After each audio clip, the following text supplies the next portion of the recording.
There we go. All right, welcome everybody to the Nightlight Astrology Winter Speaker Series. I will be your host today. For those who are joining us for the first time, my name is Michelle Courbezier, and I'm one of Adam's teachings assistants at Nightlight Astrology. And before introducing today's guest, I'd like to take a moment for a short introduction to the speaker series.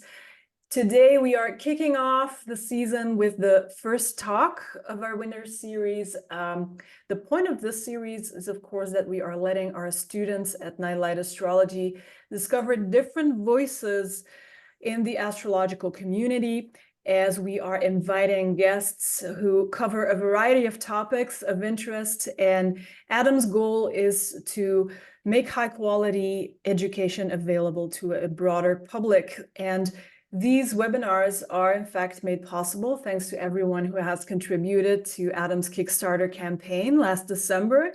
So on behalf of Adam and the rest of the Nightlight staff, I want to give a big thanks to everyone who has supported Adam's Kickstarter. And I am now going to share my screen for a moment so I can take us to the website, which is nightlightastrology.com. There you go. Can you see it, Joey? Yes. Okay, great. So this is the Nightlight website. If you go to events, I recommend going to live events as well, because there is another talk coming up. This is going to be a talk done by Adam.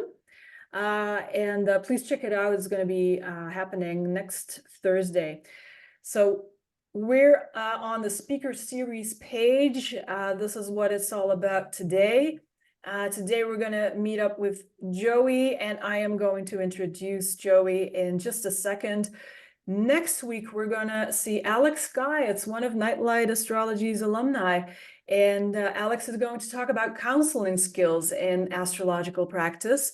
And then the week after that, we're going to hear about the astrology of culinary with Fernanda Paiva. It's always on Sundays at 10:30 a.m. Eastern Time. And you can register to get your personalized Zoom link for that. So today we're going to hear from Joey, who's going to be talking about the philosophy and application of astrological correspondences, or cosmic sympathy, which is such a great way to put it. And I'm just going to read Joey's biography for a moment. So Joey Canizero, pronouns they, them, or she, her, is an astrologer, artist, and teacher across disciplines and forms of media. They work with metaphysics to cultivate radically different ways of thinking and being. Joey's astrology practice is oriented towards both nurturing personal liberation and provoking societal transformation, weaving together Hellenistic techniques and ancient cosmology with threads of anarchism, mysticism, crypt theory, and queerness.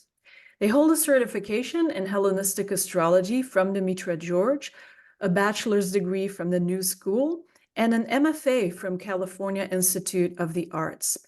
You can book a reading or find their blog on their website, Chronos and Chaos. Follow them on Instagram. Blimp Secretions is the name you'll find there. Two random words from the dictionary, and I've been just using them ever since. I'll never forget. I'll never forget, Joey. Secretions. And read their essay, High Priest of Mass Data or Surveillance is Just Astrology for White Men at Coven, Berlin. Okay, that sounds very exciting. And now, before I hand it over to you, Joey, just one last thing I wanted to do is that I want to ask everyone to please post any general comments that you might have while the reading is, or while the, not the reading, while the presentation is going on. Post your comments into the chat box and post any questions that you might have for Joey for them to answer later today. Put them in the Q&A box, please. That will be easy for us to track that way. And then after, or Joey, you're going to tell us when you're ready for questions, and then we're going to, take some time whenever you feel like this is a good time to answer questions. Okay, And now I'm going to shut up. It's over to you, Joey. Please go ahead. Michelle, thank you so much for that introduction and for facilitating all of this. Thanks to everybody at Nightlight who made this happen. Cool. I'm Joey. Like Michelle already gave something of an introduction, but I've had my own consultation practice for about 3 years. It feels so strange, like I'm talking to nobody. There's people here, right? Everybody's here. Yeah, you're Hey, doing cool. fine. So That's strange in the beginning. I know, to not see faces. I'm so used to Yeah. having some face to respond to. But so yeah, I've had my own consulting practice for about 3 years. I was studying independently when I began astrology for maybe 4 years. And I think I'm one of the kind of generation of people kind of new that started with Hellenistic astrology and began from there and eventually had to kind of adapt more to the modern techniques. But as anybody knows, as any of you know who are studying traditional techniques, it can be super difficult, the technical part, and super isolating to be doing it alone. And so when I found out that Demetra George actually did these intensives where you could go to retreats in person with other people, and that it could work towards a certification in Hellenistic astrology. Like Demetra was like the first astrologer that I Googled when I was like looking up my first things about astrology. My good friend Johanna Hedva was like, look up Demetra George. And so yeah, it was like a 3-year program of intensive study with her, and with an amazing group of people, some of whom I see are here. And so yeah, this talk actually grew out of an essay that I wrote for one of the earlier certification exams for Demetra. And I workshopped it just a little bit at one of our retreats. So I also want to thank all of my other colleagues who helped me work through those ideas then. And of course, thank Demetra immensely for all of her contribution to this.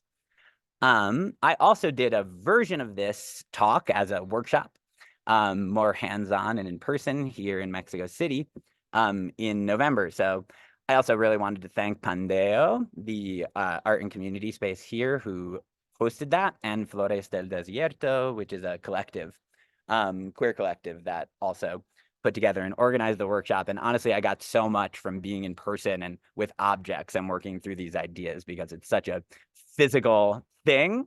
Hopefully we'll be able to capture a little bit of that digitally, but yeah, a lot of my ideas were clarified and developed in those. So thank you everybody who came to that too. All right. I am going to share my screen, put up some slides, get my face less gigantic on your screens.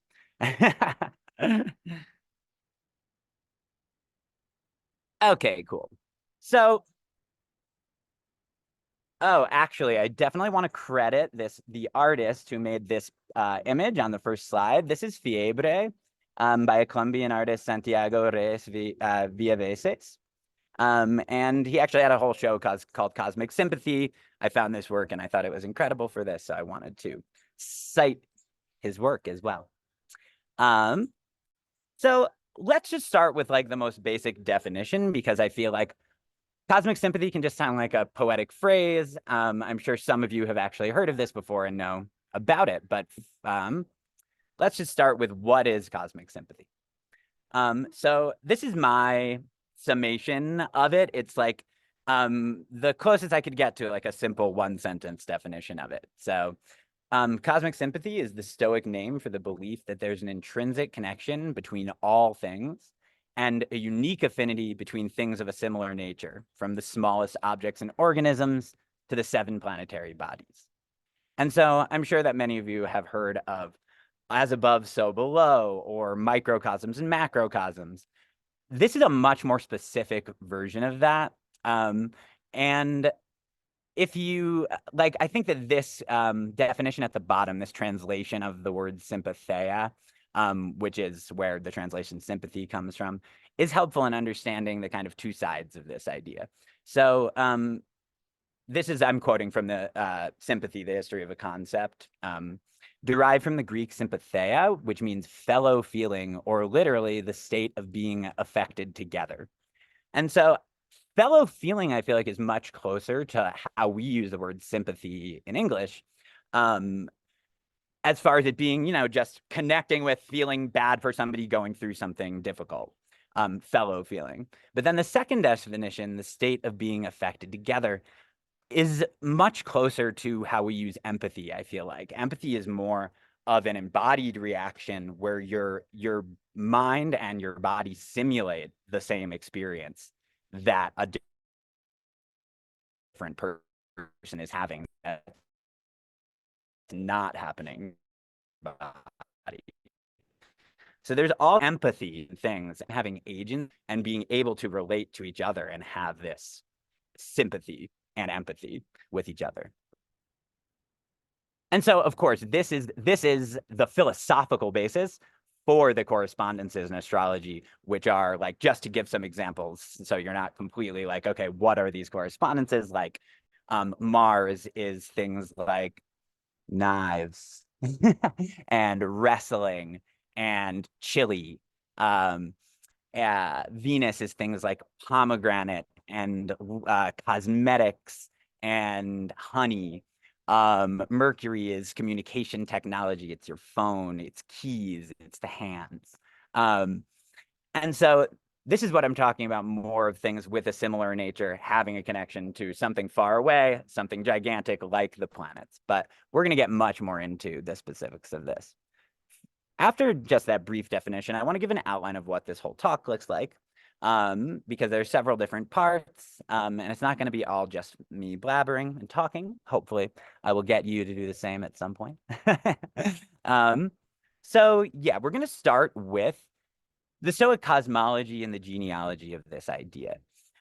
So that's going to be, by cosmology, I mean building out what their vision of the cosmos was, what is physics, what is matter, what is reality. And following the genealogy of the idea, because of course, like, the Stoics are not the ultimate originators of this concept or of the correspondences. So getting a little bit into that genealogy as well. After that, we're going to do more of the examples of the correspondences, because seeing a list, seeing a number of them is such a good way to get a better sense of what the feeling of that sign is. And while we're working through the cosmology, I'm not giving as many examples one-to-one of correspondences. So the next section is going to be looking at a real focus on one planet and a longer list of correspondences, and talking about how to make chains of association so you can, without just always going to the dictionary of astrological correspondences, how you can make these associations yourself and pull more out of the associations that you already know.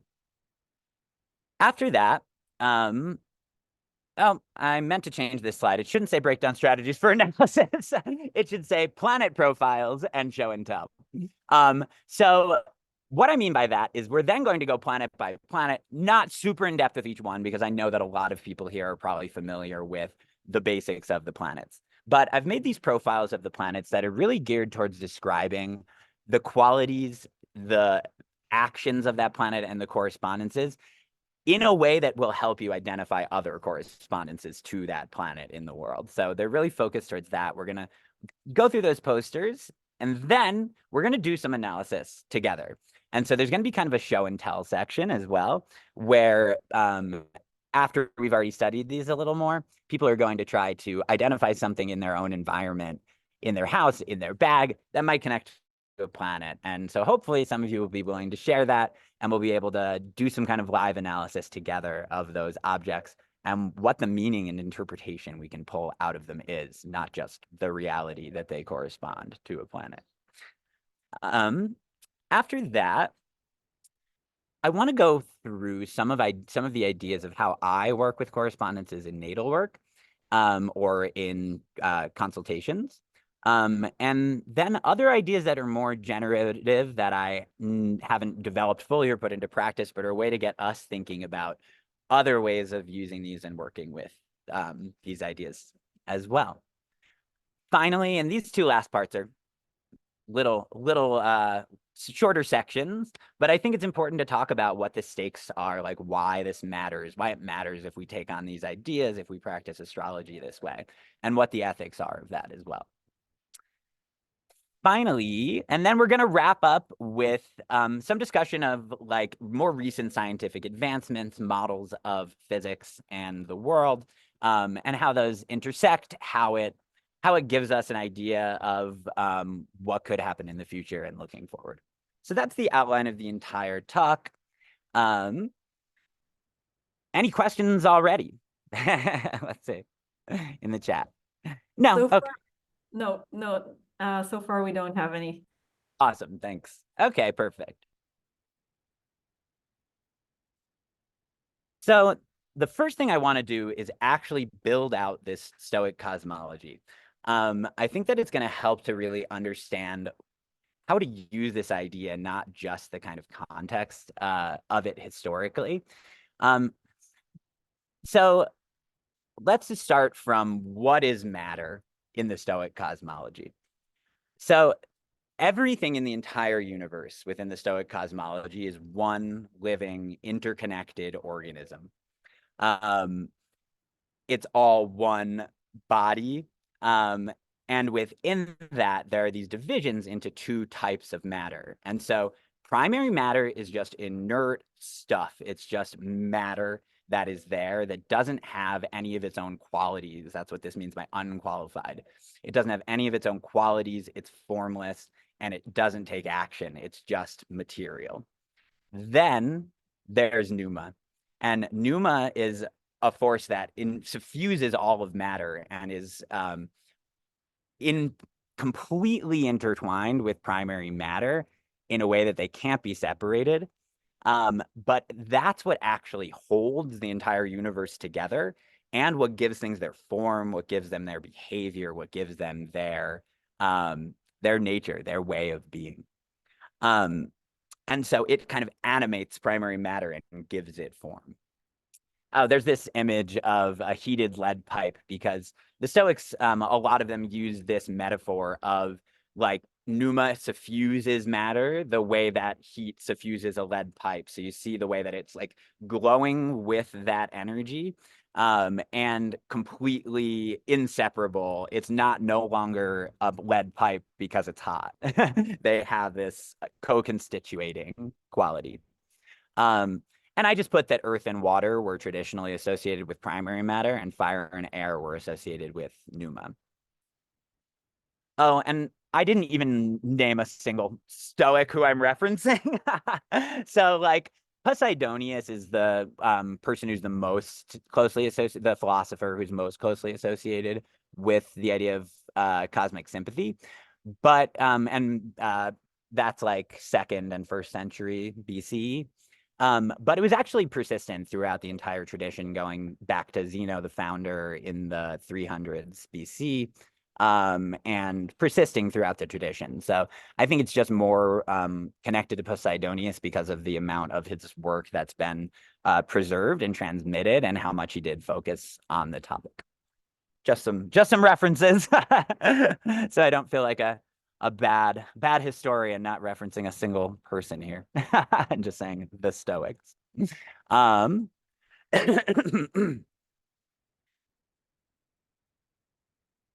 Okay, so understanding that the entire universe is one organism. Imagine this elephant then is that organism.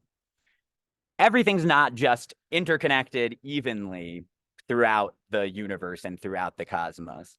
Instead, just like a body, just like my body or the body of this elephant, there are organs and systems more or less within that body. So there are certain things that have a certain function and a certain way of being. And these are connected to the planets, to the core 7 planetary energies. And so in a body that we're familiar with, everything is continuous. All of the organs are there together. And, there's not, well, unless in cases of when, cancer or something like that, there are not tissue of other parts of the body spread out. But in this world body, in this idea of the cosmos, all of these parts of the the creature, all these organs, are spread out across the entire universe in varying concentrations.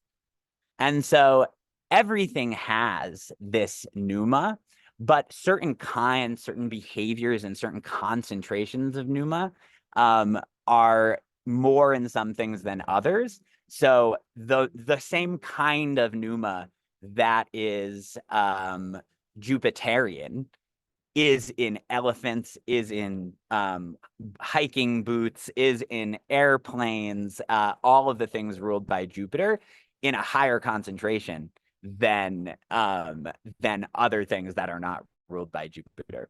So if you just imagine all of these organs as like one of these core planetary energies, but they're not continuous. They're spread out throughout all of creation.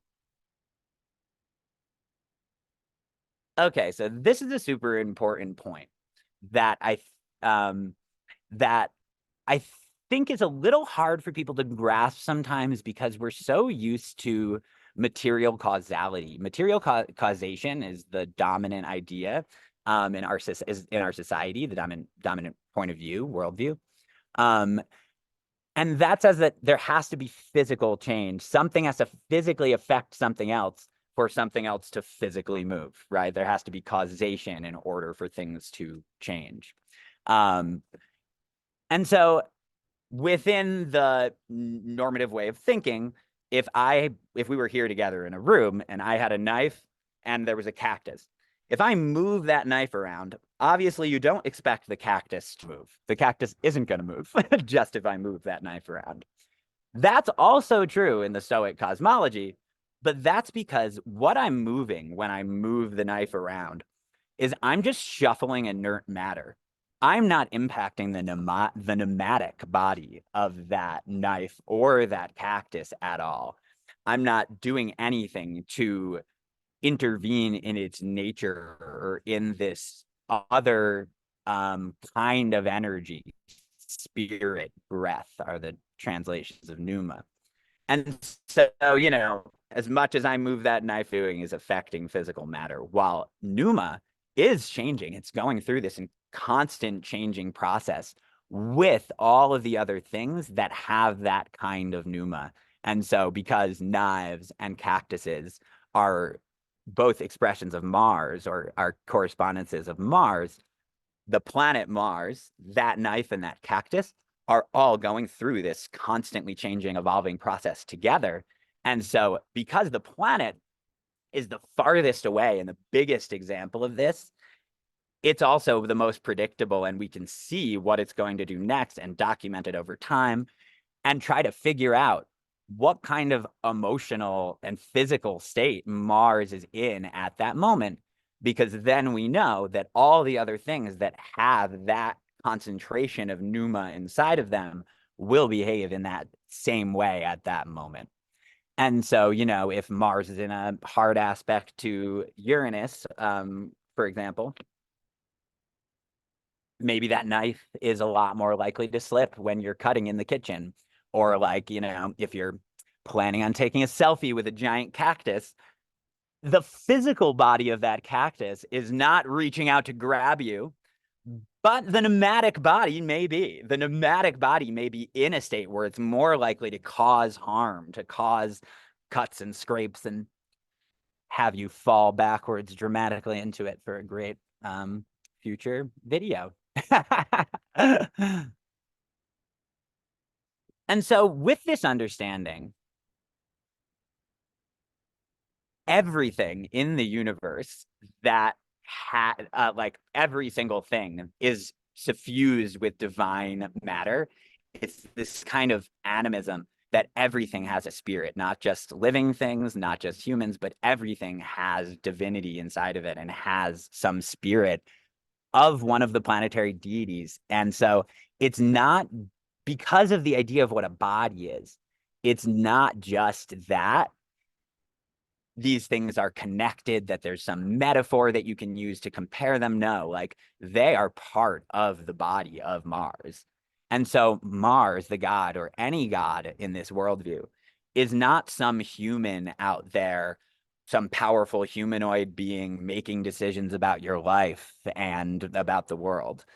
It's not like that at all. It's in fact that every single thing in the world that is a thing of Mars, that has the pneuma of Mars, is part of the body of Mars. And so every single time that you hold a knife in your hands or use a sewing needle or a scalpel, you're holding the body of Mars and employing the body of Mars for what you're doing. So every time you eat a pomegranate and the sensual experience of juice pouring out and the beautiful shining crystals like gemstones, you are consuming the body of Venus, you're interacting, you're having a sensual experience with the body of Venus. I hope that makes sense to people. And so it's this much more personal way of relating to both the astrological archetypes, because it's not just this this floating abstraction. It's actually a body you can interact with and that you do interact with all the time. And so in this way, instead of memorizing keywords to understand a planet, which is one of the ways of approaching trying to get a grasp of astrology, it becomes an empirical study where we can observe the body of these gods in order to learn about the archetypes in astrology, but also to learn about what is that energy just through observation of things in the world. And so similarly, like, you know, it's very easy when your computer breaks, if you know a little bit about astrology, to be like, fuck Mercury, you know, I can't believe Mercury is ruining my life again. But it's actually more like Mercury is going through this emotional experience of emotional and physical experience of retrogradation. And so when Mercury is retrograde, computers are more likely to break, not because of malicious intent on Mercury, on the part of Mercury, not because Mercury is messing with you, but because they're part of the same pneumatic body. And so Mercury and all the things Mercury rules are going through this state of retrogradation together. Now, I'm sure you're thinking as well about how this interrelates with natal astrology.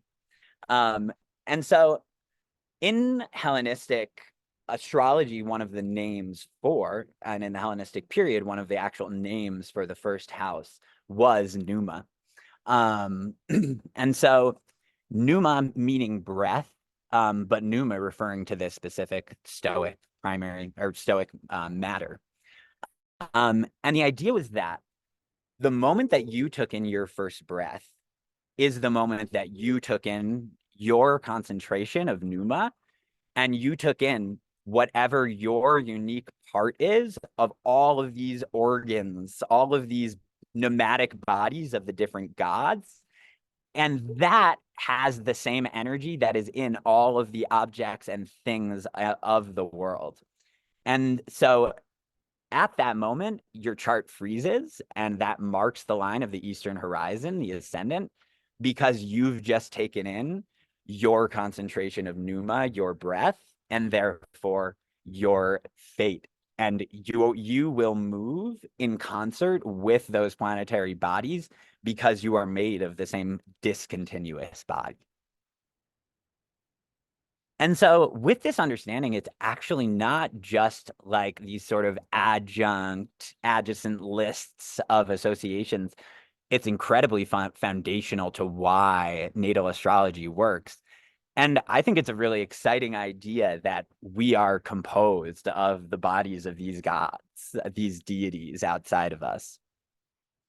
And I wanted to say something else about that as well.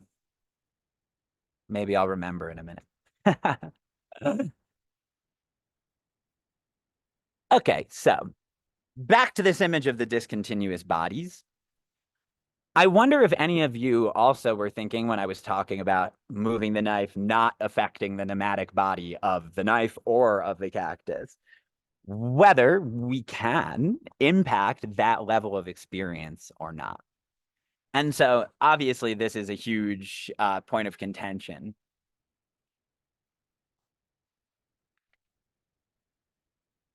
the Stoic belief was the exact opposite of that, that there is absolutely nothing that we can do to affect the nomadic body, and then there's nothing we can do to intervene in or negotiate with our fate.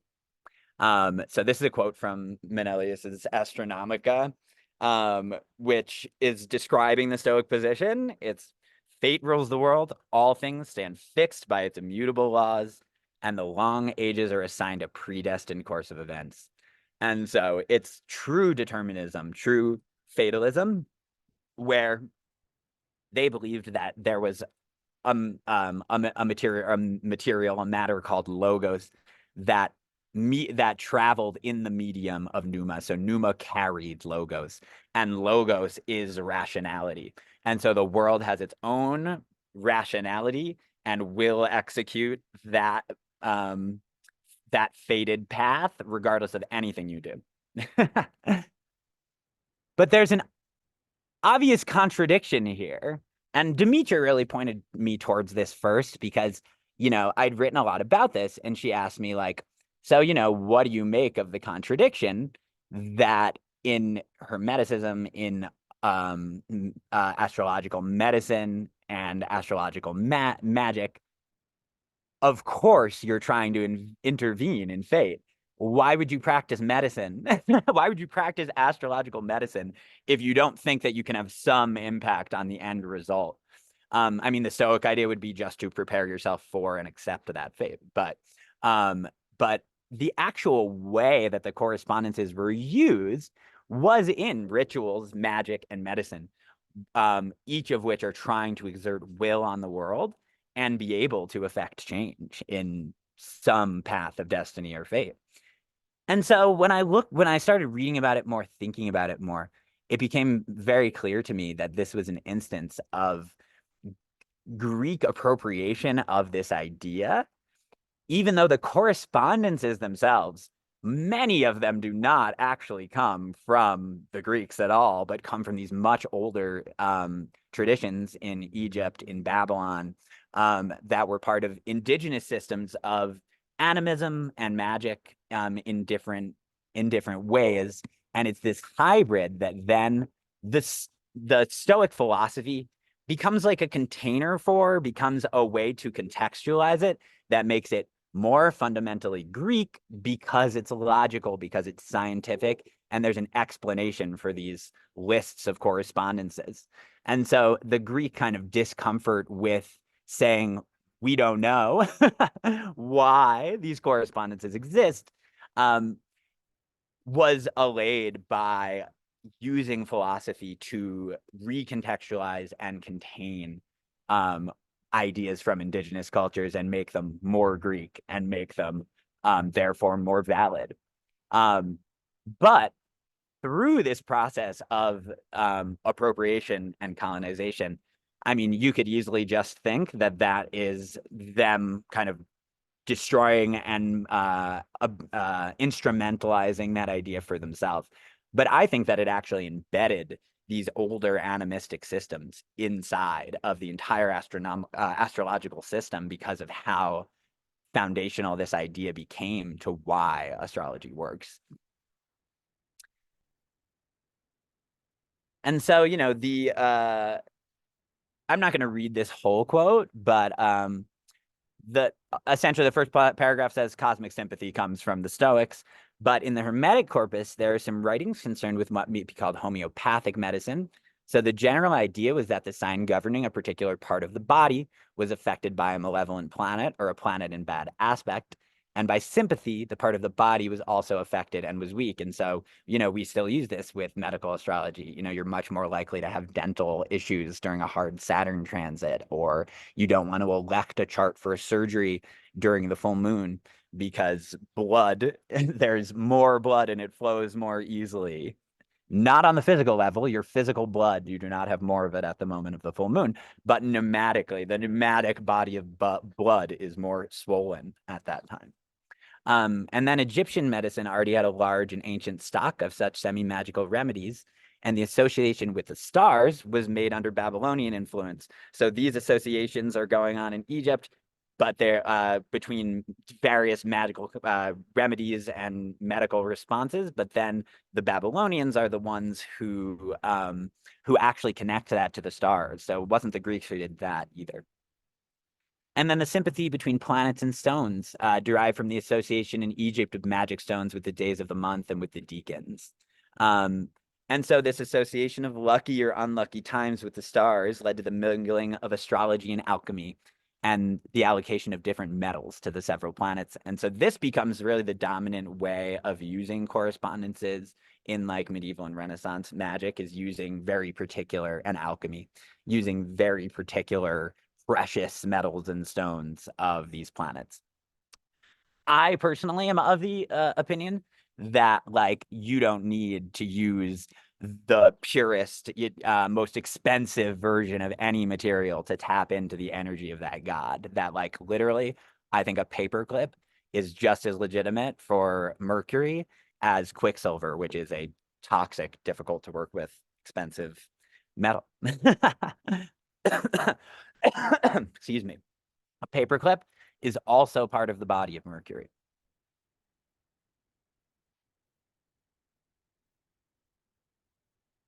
Sorry, one more sip of water here.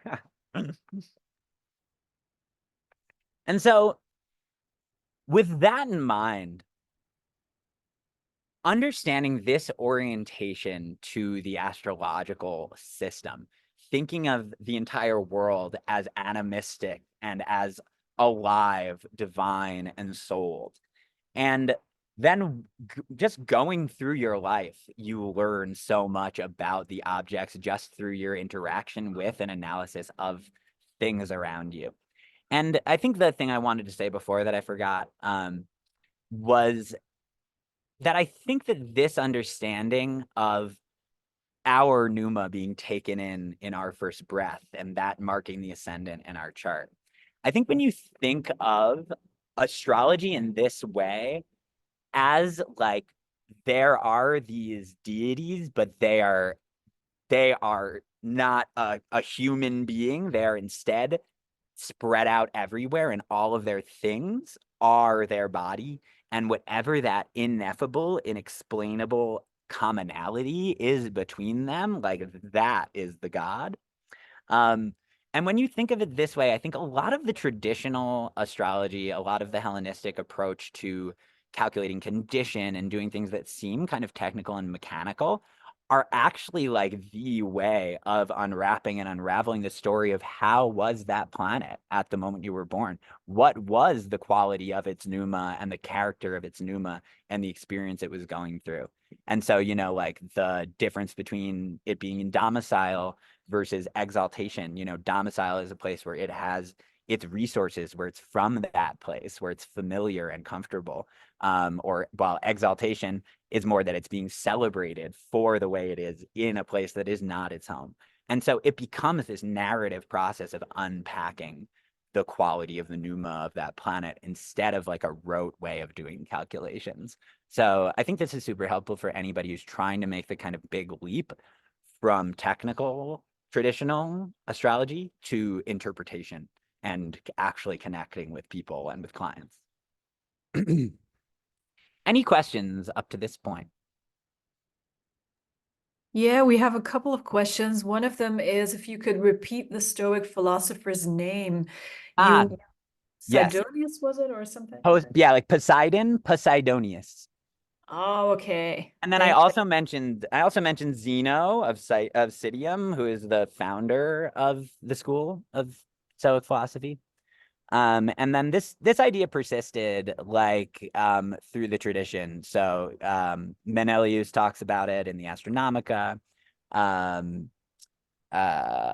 It's pretty consistent even into the later tradition, like Marcus Aurelius or Seneca. So yeah, it's a consistent idea throughout the tradition. But just some names I just said of Stoic philosophers are Seneca, Poseidonius, Zeno. Okay, great. And then there's another question. This goes into a very specific example. Do you want to get into that now, or Let me see the question. It's It's Anne's question. Anne's question. Is it towards the bottom? It's in the Q&A box. You will see. Oh, oh, I'm in the Q&A. There it is. Okay, great.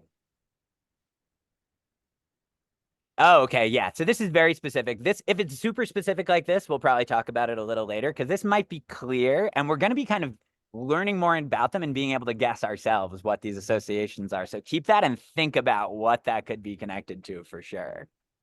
Yeah. And then there's another one. Oh yeah, is it that moving the knife doesn't affect pneuma because it's small? Oh no. So like there are two fundamental different kinds of matter. And so primary matter is just like the stuff that will be made into something, while pneuma is what gives it its shape and its character and its form. And so like, you know, if you imagine that like it has nothing to do with size, because actually like the body of Mars is still the body of Mars, whether it's a little pocket knife or a needle or the planet itself. All of those are the same because they have the same pneumatic body, while their physical body is totally different. The physical body of a knife and a cactus have nothing to do with each other. I mean, there have been some really interesting discoveries along this line of thinking, like the fact that, you know, the Mars has always been associated with iron, but when they actually went to Mars, they discovered that there were massive concentrations of that metal there, and that is why it looks so red. And or maybe that's not why it looks red, but there is a huge concentration of iron. So, you know, like, of course, there are some physical bodily connections. But what we're talking about is the fact that like the body they have in common is this pneuma. And that's the thing that isn't changing when I just move stuff around. Did that make sense, Exy? Well, that was great, And this Joe. is a great question below here from Dan Yeah. Bustillo as well. That can we consume or interact with multiple pneuma at the same time? And the answer is 1000% yes. Everything is like some form of hybrid, and there's this interpenetration between, because it doesn't like physical stuff has to occupy one space, but pneuma can occupy numerous spaces simultaneously. And so you'll so often look at an object and go, it has to be more than one planet. It can't just be one. So, for example, Venus rules all jewelry, but then every single planet has its own precious stones and metals. So any earring would be Venus. But then if it's a gold earring, maybe it's the sun. And if there's a piece of lead embedded in it, for some reason, maybe then it's a piece of Mars, Saturn, and the sun together just in one earring. So yes, they do interrelate and interpenetrate in this way. Yes, and totally like a fractal. Yes, there's very much a fractal quality to talking about microcosmic and macrocosmic things like this. And then, yes, I do think that there is like I have never done any research on the connection to chi or yin energy. But I'm positive that there are connections there and that it would be worth looking into the real historical tie there, because I'm sure there was exchange. And it also might just be an idea that grew independently of the Stoics, of course, given the fact that like this is their one justification and contextualization for what seems to be a much larger understanding of this idea in various world cultures. Okay, cool. So I think we're going to get much more into this as we go. I think pretty much there's a whole section of the talk that's about, I believe we can affect pneuma, and essentially the whole part about working with this in consultation and in practice, to me, is about how we affect pneuma and how we affect, this is in response to a question, what impacts pneuma versus primary matter? Primary matter is just anything you do normally affects primary matter. If I chop a carrot, I affected its primary matter. But then talking about how to affect pneuma is a process of metaphysics and figuring out how to work with the thing that's not apparent, that is ineffable. So yeah, we'll talk about that more as we go. I want to do just this one other short section. And then I want to take like stretch break before we go on to the planet profiles and really getting into each planet. I want to give this one focus on one planet just for a minute with a little bit of a longer list before we get into each of the planets and their kind of short abbreviated versions. Oh, all of these images here that you're seeing are posters that I made. I call them like my Pokemon cards for the planets because it has like their superpowers, their energies. What do they do? And they're designed that way, kind of. So I used their correspondences to design each of them. So this is just kind of a collage. The top is Jupiter stuff. The middle is the moon and the bottom is Venus. But I'll say what they are in these images when we actually get to their section. So this is just one way of categorizing or of making a category so that you can expand on what the possible rulerships might be. This is just focusing on the idea of the four kingdoms. So like minerals being rocks, precious stones, and metals, plants, plant kingdom being trees, flowers, herbs, any, food, animal kingdom separated into land, sea, and water, and then humanity on the biological, psychological, sociocultural, and spiritual level. And so this is coming from Richard Swatton's book, From Symbol to Substance, which is an incredible book for anybody who's a beginning astrologer about developing astrological intuition.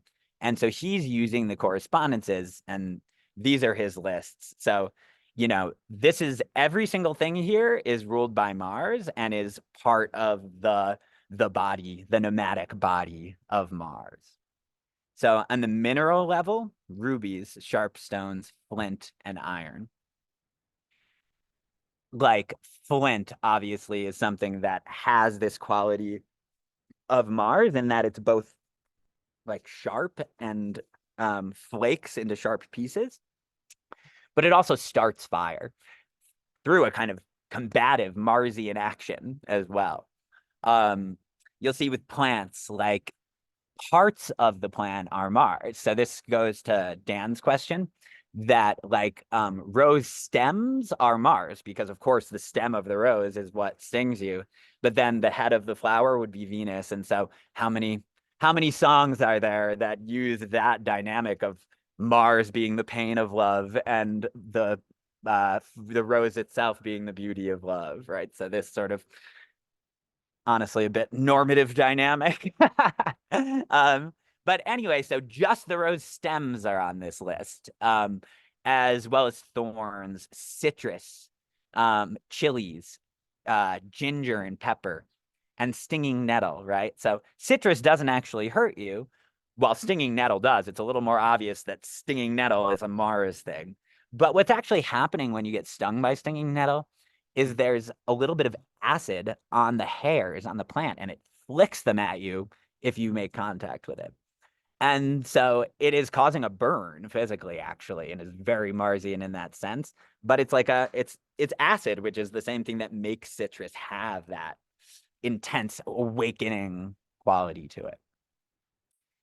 This list of animals that are of Mars. On the land, we have canines, carnivores, creatures that sting and bite. So every wasp, scorpion, of course, Scorpio is ruled by Mars. So scorpions, snakes, porcupines. In the sea, sharks, predators, stingrays, jellyfish. In the air, birds of prey, hawks, all these mythical fire creatures like dragons and salamanders. Then in the human realm, I think this is worth paying attention to because it gets a little bit more abstract. Bullies, thugs, young men, soldiers, policemen, also Saturn. You see another co-rulership there. Muscular activity in general, adrenaline, testosterone, excitement, aggressive drive. These are getting very abstract. Dynamism, potency, will to action, and motivation. And so each of these four things, they all have different physical bodies, if that is still a question, but they share the nomadic body of Mars. Sorry, this bar is in the way a little bit. So you can see like it's a ruby, chili peppers, a hyena, and a tank. Any questions just about that little section? What book did you reference? Yes. I didn't write it on the slide. Sorry, it's Richard Swatton. I'm gonna write it in the chat because I should be putting my ref. Richard Swatton, From Symbol to Substance.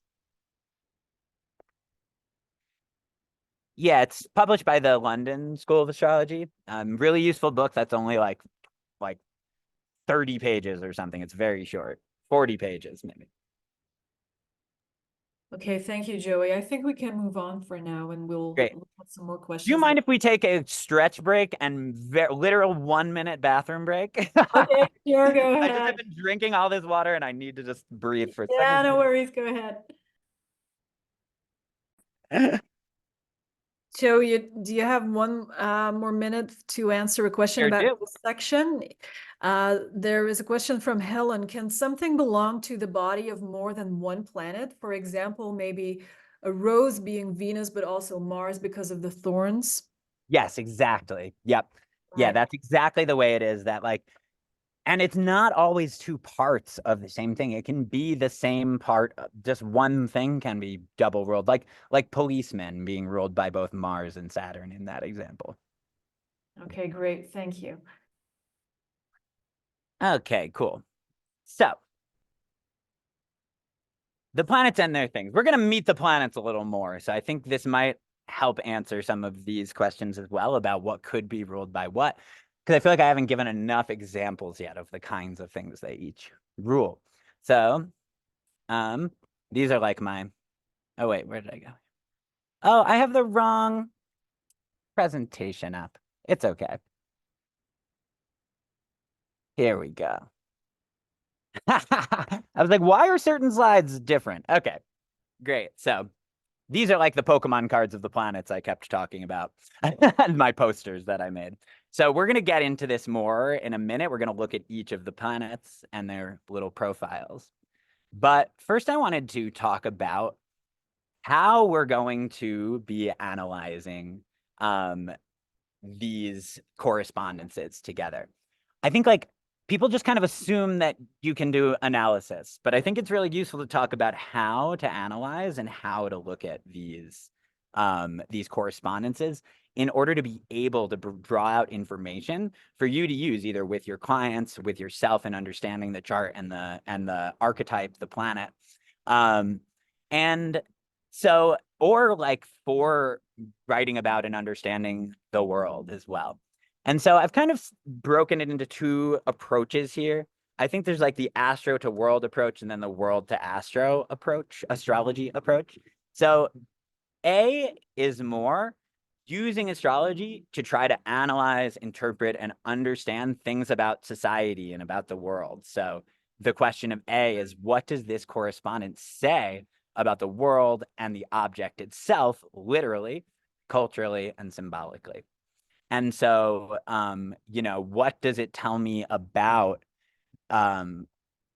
cell phones that they are ruled by Mercury? So what can Mercury tell me, knowing what I know about Mercury, about this real thing in the world, cell phones, and our culture around cell phones? That kind of approach. I think like, if any of you have read Decolonial Astrology by Alice Sparkly Cat, I think that's really like her focus in a lot of the book is taking a correspondence of a planet, like something like gold for the sun or silver for the moon, and then doing a much deeper cultural and political analysis of what happens around gold and how does that express something about the sun as this dominant masculine imperial force. And so they do a lot of that throughout that book. So it's a good example of the kind of socio-cultural approach. I wanted to give one really interesting example that came up during the workshop here in Mexico City. We were talking about Mars, and we'd already talked about a few things that cut or separate, because separate is one of the core actions of Mars. And so I asked the group, like, what's another example of something that separates? And one of the participants said borders. And I was like, of course borders are like Mars. It's like this giant scar in the landscape that visibly looks like that if you look at it from overhead. And anytime that you build a border, it's like this wound that disrupts the natural flow of movement of people, of animals. And it's almost like from that wound of Mars in the landscape, other Marsian things come out. So soldiers, policemen, guns, razor wire, conflict and war. Inevitably, you create two economies on either side of that border, so that inevitably crime and drug trafficking, which are other significations of Mars, are pulled in as well. And so it's like by opening this Marsian wound, you've introduced all of these other Marsian things that are part of the pneumatic body of Mars into the world around it. This is a bit weird because, so my brain is like, okay, all of that makes perfect sense, except in astrology, Saturn rules borders. And so maybe some of you are thinking, why does Saturn rule borders? Saturn rules borders because Saturn was thought to be the last planet. And so it was the final and it was the end of the planets. And it always represents borders because borders are an end. But when I thought about it more, I was like, of course, borders are not an end. And so really, the people who have power, the people who are constructing these walls, are doing it as a Saturnian action. They think that they are creating safety, stability, structure, preserving the culture as it exists. And that wall is the end of something. There's nothing on the other side. It's the end. We are inside. And so understanding this as something that astrology can help us actually analyze and understand a real world structure better, when that occurred to me, I was like, if only there was a way to convince the Saturnian people that they are putting a Marsian wound in the fucking ground. Like, that is what they're doing when they build the wall. And it's never going to produce anything else but more Mars. And so if they think they're doing something Saturnian, it could be a practically useful approach to try to reinforce, crime doesn't just happen when you put a border. It creates different economies that generate crime and criminality. And so, yeah, I think that this is the first approach I'm talking about, is this more sociocultural, using astrology as something to teach us about the real world. Questions about is there a question about that? I'm seeing a lot in the Q&A. Okay, cool. No questions so far. And then the other approach, which we're going to be doing a little bit more of, I imagine, in this next section of the profiles and the show and tell. But of course, open to the first one too. Tell me we can get into any of the, anything of the more understanding the world, sociocultural analysis too. But this second approach is probably what you'll use more commonly in sessions and things like that, as opposed to writing about astrology or the world. So the second one is using the world to understand astrology. And this is more what we've already been talking about. So what does this object say about this deity, the archetype of the planet, or astrology itself? So, like, what does it tell me about the sun that it rules peacocks? So, like, what do I know about people with big sun placements, or who have sun in important having, in Aries in the 9th house, and it's joy and exaltation?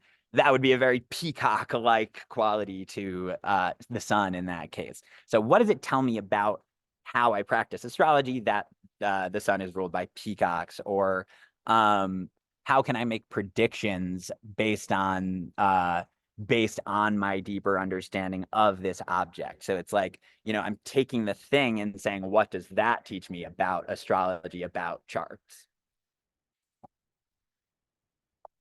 Now I think we can jump into doing these actual profiles of the planets.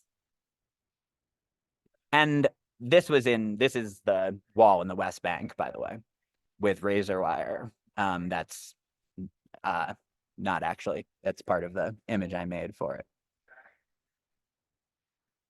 Okay, back to the planets. So every one of these uses their correspondences, just a couple of them, to make the image. So this first one is the sun. And this is the only one that actually has the planet in it. It does have the sun. but then also molten gold and gold under a microscope. And so we're going to go through each of these one by one. And there's this is the part I'm calling the Pokemon card of the planet that has their qualities, their actions, and their correspondences. I would love, because we're about to do a part where people are going to talk a little bit more and people are going to show something. So I would love to use this section to rest my own voice and to get people to start talking a little bit more. So there's 7 of these traditional planets. I would love if people would be willing to volunteer to read the posters for us, just the qualities, actions, correspondences. And they're all in Spanish and English because I made it for a workshop here, but you only have to read the English. So do I have volunteers? Do I have anybody who would be willing to read one of these pages for us? Oh, great. David. Yes, Should I let's, pick yeah, it? yeah. Yes. Yeah, David, I'm gonna send you through the tunnel, and if I can find you here in my, okay, and then you're gonna have to press OK or something. Okay, I hope this works. Me too. Let's see. We'll try it. Hi, David. Hi, David, there you are. Go ahead. I'll keep my camera off because I'm still in my robe in bed. But Oh, that's no problem. anyway, so I'm just reading like this whole sun thing. Yeah, you don't have to read all the top part and everything, just qualities, actions, and the correspondences, and just the English. Okay, I was gonna say Spanish too. Okay. No problem, just the English list, yeah. I mean, I do know Spanish, but anyway, qualities of the sun, bright and shiny, and wait, so am I going like? Oh, just down, bright, shiny, majestic. Okay, gotcha. Yeah, Okay. like that. Qualities are bright and shiny, majestic, golden, grandiose, extroverted, lively, playful, active. Some of the actions are to illuminate, to grow, to create, to rule, to reveal, to radiate, to perform. Correspondences, castles, gold, celebrities, light, the heart, peacocks, lions, saffron, theaters, sunflowers, diamonds, and rubies. And so rubies are shared. You see how like the qualities that, thank you so much, David, for reading that. You see how the qualities, like these aren't the same that you would have on a normal, like what is the sun? What's the 101 of the sun? Because like golden, I'm putting these here as qualities that will help you identify an object that has these qualities too.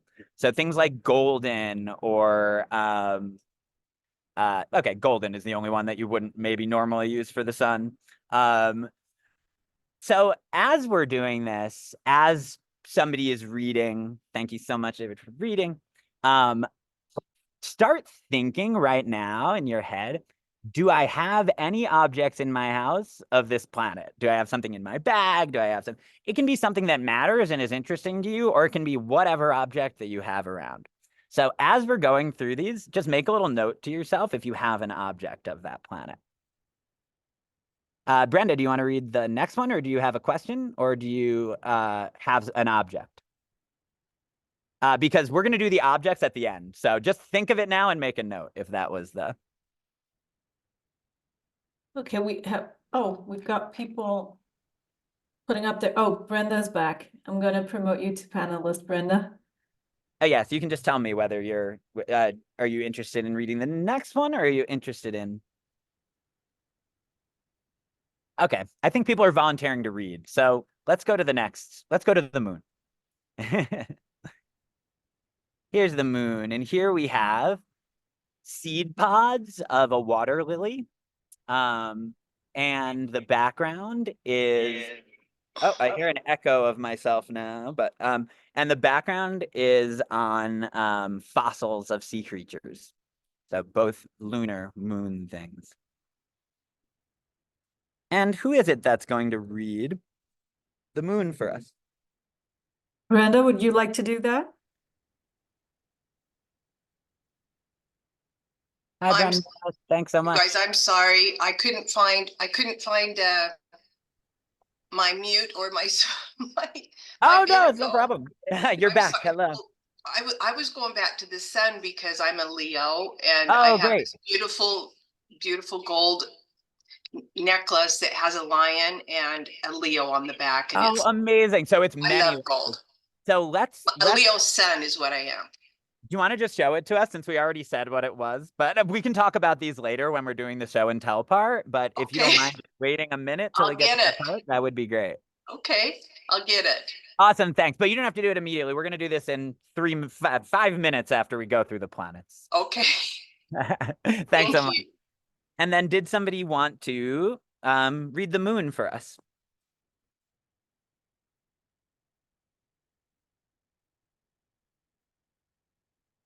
Kim, maybe?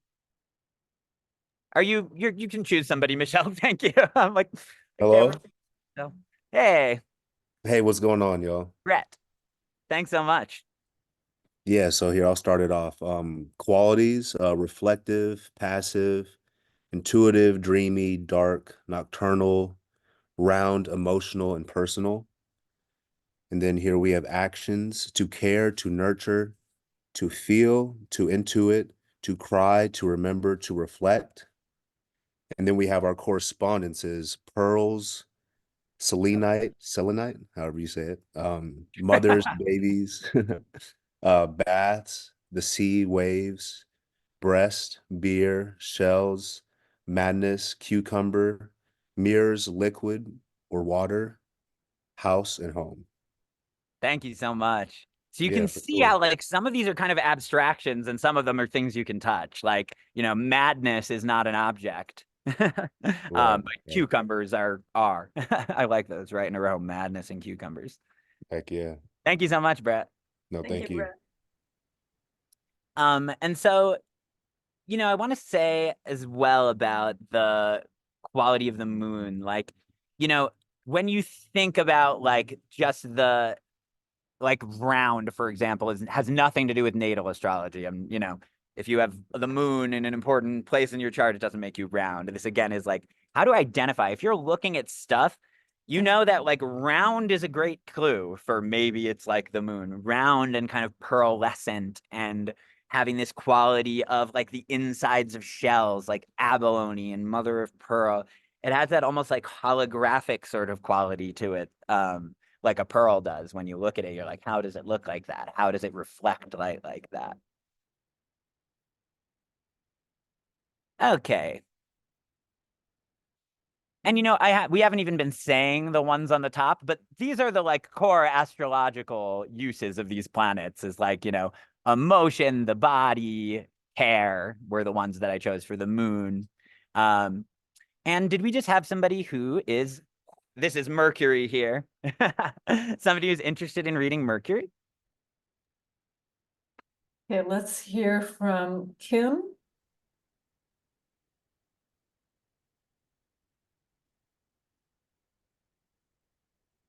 Oh, sorry, there's nothing there. That was I wanted to like show you the image without the text too. Okay, there is Kim. Sorry, Joey, this always takes a while. No problem. Thank you so much, Kim. Mute. Okay, I'm unmuted. Yes. Hello. Mercury is working. Okay, let's go. Jump right in. Qualities: fast, changeable, small, mischievous, specific, analytical.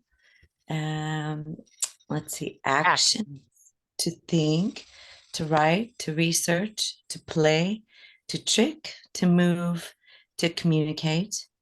Correspondences are the streets, communication, technology, pens, pencils, small animals, animation, and androgyny, hands, bicycles, books, notebooks, jokes, glasses, jesters, monkeys, and nerves. Starting to get a feel for how the things in common about each of these things, right? Yeah. Any guesses about what this is that we're looking at? I feel like it's so like the top is A network of intersections. cells. Yeah, totally. Yeah, it's like all these cables from a synthesizer and then intersecting crossroads and then a neuron. So all, I mean, it's an illustration of a neuron. And so all of these three things, it's amazing how visually patterned and similar they are in the case of Mercury. I thought, I was like, wow, I love this, the mess of Mercury, but also like there's information passing constantly through all those parts. Thank you so much. Thanks.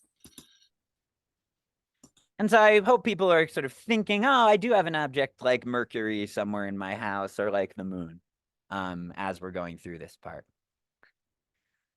Next, pretty clear who we have here. This is Venus. And Venus, the things I chose for rulerships for this image are lipstick and cosmetics, the mouth, with the lipstick, obviously. But then also the pomegranate is behind it. So the pomegranate is one of Venus's fruits. And all these lines are the orbital pattern of Venus. Venus makes this awesome, very flower-like, beautiful pattern in her orbit. So could look that up if you're interested. And what kind of Venusian person do we have here who wants to read Venus for us? Okay, I'm calling on Ulrika. Great.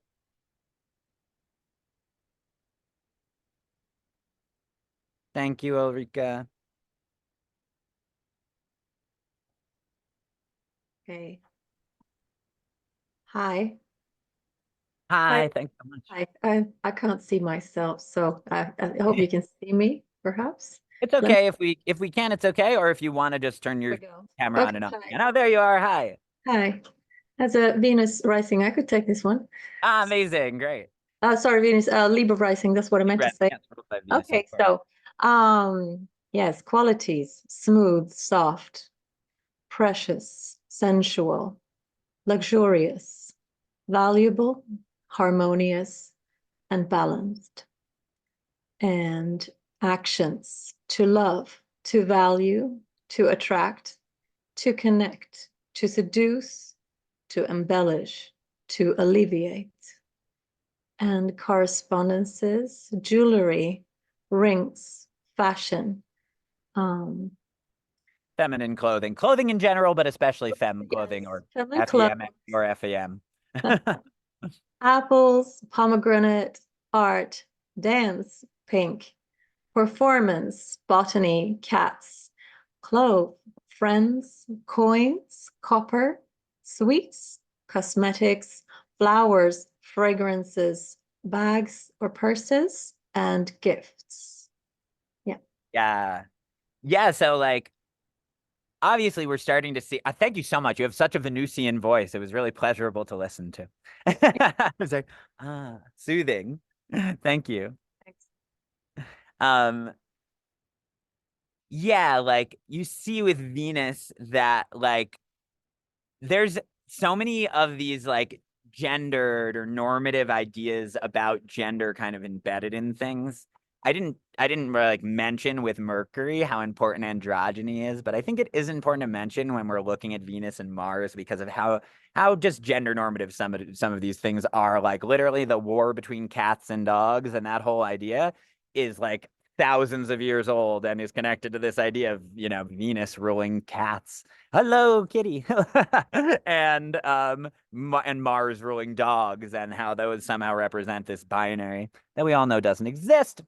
So the one that really is really the counter to that is Mercury, in that Mercury for literally 2,000 years has been the trans planet in astrology. Mercury changes its gender in traditional astrology based on whether it rises in front of the sun or rises behind the sun. And so literally throughout the weeks, throughout the years, Mercury is constantly changing its gender.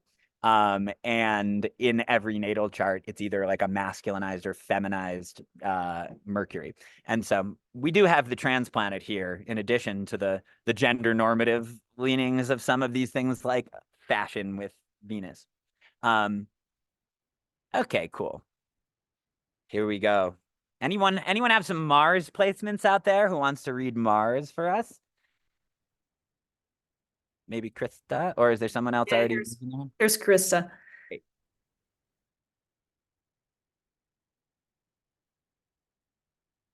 Hi, Krista. Hi, I'm so glad I get to read Mars. I'm Mars ruled, so I was like, Amazing. yes. That's great. And wait, is the name Krista connected to Mars in some way? Like a Chris, like Oh, an I never cross? thought of that before. Yeah, It means maybe. cross, but I wonder if there's Yeah. something like that with Mars as well. Oh, I'll go down a rabbit hole today with that. Yes. Okay. Oh, can I just say one So, little thing about that, actually? Which is that yeah. I think everyone might go down a rabbit hole with this because there's a traditional idea, like Hellenistic idea, that your rising sign should say something about your name or reveal your name in some way. But Oh, when I okay. learned this, the first one I checked was my stepdad, Mark. And I was like, oh, Mark, and you're a Scorpio rising, so your name should have something with Mars. And I was like, wait, Mark? Yeah. Mars, Yeah. like and I looked it up and it literally like the name means an acolyte of Mars. Like, and I was That's like, awesome. that one works. So, anyway, that was a little bit more about us taking in our Numa at the ascendant, but I love it. Love it. thank Yeah, you for Scorpio validating. rising here. Okay, so I'm reading just the qualities and actions or qualities and correspondences. Hmm. Is that right? Okay. So Mars is sharp, it's pointy, it's spiny, it's hot, spicy, acidic, combative, aggressive, volatile, loud, and dissonant. It Ooh. corresponds to knives, swords, iron, cacti, scalpels, stoves, guns, cars, dogs, wolves, drums, chilies, scorpions, tattoos, and scars. Yeah. That work? And what were you gonna say? That's it. Oh, I thought you said something about I work or something. I was like, ooh, tell me, are you a tattoo artist or something? No. What we're looking at actually is an image of scarification, of like subcutaneous cutting, which is like a alternative scarification tattooing sort of method. It's actually cutting away like more surgically into this kind of labyrinth, and then fire like a match. It's part of like a match being lit that's been altered. So these are the two things. And I really noticed so much with the workshop specifically when I was thinking about it, because I was like, it's a bunch of like punks at an art space. And I was like, literally, everything that is associated with subculture is like malevolent, or is malefic, is like a Mars or a Saturn thing. So like tattoos and scars and like spikes. So like everyone was covered in Marsian thing. Everyone had spikes all over, and like yeah, like so many things that are of the nature of Mars have to do with this kind of like punk energy, even though it's like, yeah, maybe it's hard to deal with Mars as a planet in transits, but like I think a lot of us love Mars. Actually, tattoos, like how many people are just covered in tattoos everywhere that all have this dedication part of the body of Mars. Yeah, you've got yours right there too. Thank you so much for reading. How much time do we have left, Michelle? Just making sure. Yeah, we have about 35 minutes left. Okay, then I'm just going to read the last few ones so that we have a little more time to do the show and tell part. So I'm going to do Jupiter and Saturn. This is Jupiter. I chose, of course, a horse because it's one of the most Jupiterian things in the world. And then these are oak trees. And so, every tree has a planet as well. And oaks have their epicness, their like their leaves, like these giant hands or something. So yeah, Jupiter is big, grandiose, charismatic, epic, ideological, idealistic, compelling, open, and magnanimous. And some of the correspondences of Jupiter are cathedrals, large animals, so elephants, horses, whales, altars, casinos, and luck, celebrations, universities, literature, parades, passports, of course, peace, doctors, and shoes.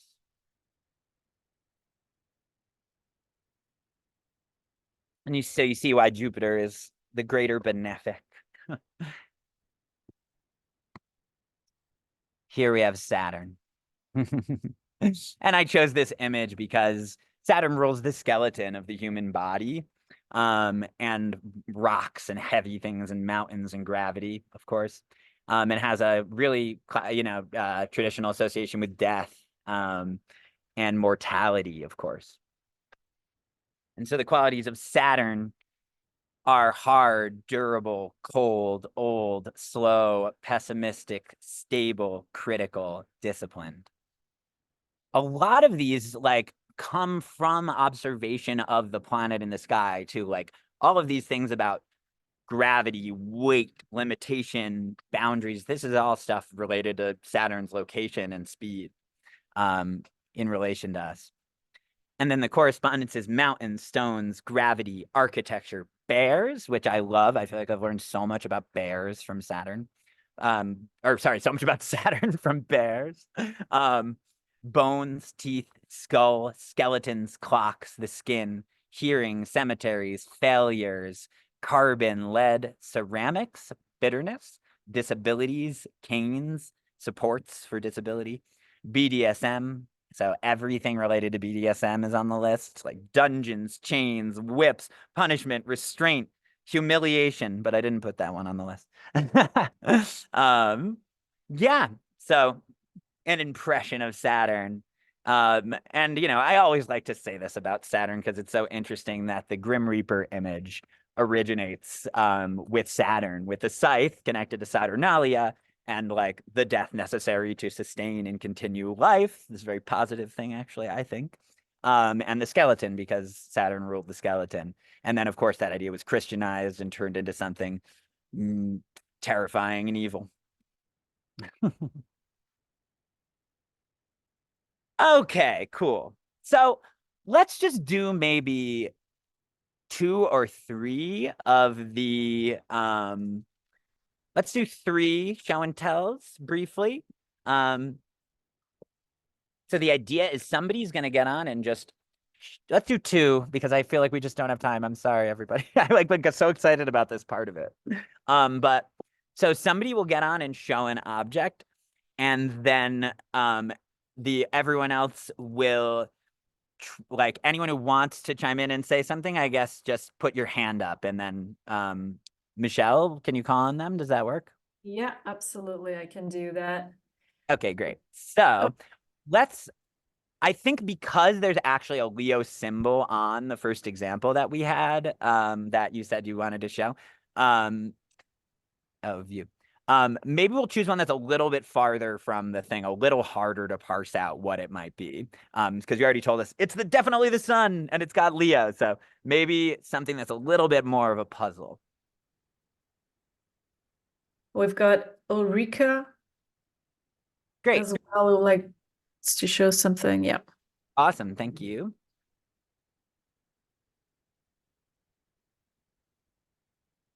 Or Brenda, if you have anything else, you can share that too. I wonder if there you are, Ulrika. Moment. There, sound is on. Hi, I'm back. A bit more of a mystery. Yeah, okay. Well, this is not so much of a mystery then. Huh. Seem to need to have piles of these. They're shells. They're shells. Beautiful. So you have this regular altar to the moon around. Like buckets of them. It's ridiculous. I So- love that. So you just, and tell me, do you have any like energy of Cancer? Is the moon in an important aspect in your chart? Do you happen to know? Well, it's Cancer is on my midheaven. I'm a Pisces moon. Oh, So, great. And you have yeah. Cancer in the midheaven, so we know for sure. Yeah. So we know what's going on there. I love that. Yeah. And so like, you know, I wonder if you somehow use those for grounding or to relate to your emotions in some way, or it reminds you, because, you know, the moon is so much about like the emotion of remembering and nostalgia as well. So do you have like special ones that are in there, even though it's like it's a bowl of them? Oh, I do. Everyone is special. I don't want to take up too much time, but yeah. Well, there's loads of special ones. Like I said, there are so many of them, and I do have them on my altar. And anytime I'm by the sea, I feel just most at home. Amazing. Wow. Completely at peace, and just leave me on the beach for hours, just to beach comb, and I'm never as happy as that time that I have. I love that. Yeah. Have So, any yeah. of you else had that experience though of when like you find like a stone on the beach and you bring it home and it's just like a rock and you're like, but it was brilliant in the sun on the beach. Like, so I think there's a quality of Saturn to the act of removing a shell from the beach. Like Well, it Saturn's on becomes my midheaven also, so you might ah, have to like be like a bowerbird and just bring it all home, which my partner doesn't quite always understand. Passion for the constant driftwood and seashells and things of that nature that has to be covering our entire home. So yeah. I love it. Make it a sea place. Make it a place of the sea. Yeah, I think he can hear you. So yeah, I got validation. You have Thank official permission from the moon to decorate everything in her image. you. Okay, great. Let's Thank you so much. thank you so much for Can I sharing. just say, I'm loving this whole thing. It's so Oh, yeah. interesting, everything that you shared. Thank you so much. Oh, thank you so much, really. I love how willing to participate you've been and everyone has been. This has been so great. Yeah, thank you. Eliza, do you have something for us? Or did Courtney on the list? Sorry, Yeah, Michelle, we've got you Courtney managed. here. My Go ahead. Mercury retrograde in my natal chart doesn't help me manage things like this. Hi. I have some washout from the sun here. Let me try and move someplace more visible. Let's see. I know it's a little hard to see the objects in these little boxes, but Yeah. Mine is small, so hopefully if I can get the lighting right. I have this pewter teapot. oh wow. It's an antique. It's missing its lid currently. I have it somewhere around the house, but it's currently missing. And it was given to me by a septuagenarian neighbor. Wow, what a gift. Oh my God. Yeah. Wow. So how many layers are there to this object? How beautiful it is. Like, I mean, I have lots of opinions about what I think it is. Do you have something already in mind about what you think it's connected to? Which I planet? it might- do. You Yeah, want to we hear don't it? have a ton of time for dialogue with how difficult it is with the video. So let me hear your impression of what you think maybe the connection is. I feel that it's very Saturnian, in particular Aquarian. Yes. But the pewter, the age of the object, the fact that it came from an aged person as well. And then the water pourer as well. Right. So it's also a vessel for water, of course. So it's like Right. Ganymede, like the water bearer, Aquarius, but it's Exactly. such a vessel of Saturn. Like, I love this object as a good example because it feels like Saturn, like more than, of course, we can make connections and analyze it, but like it feels like something of Saturn looking at it. And the fact that it was gifted by somebody in their 70s is like so a way of like seeing how like Saturn brings you Saturn, like Saturn Yes. had an object of Saturn to bring you, part of its body, you know? Yes. Thank you so much. Absolutely. Thank you. I really am enjoying just this kind of showing, and we don't have to do too much analysis. So maybe we do have time for one or two more then, or just one more maybe.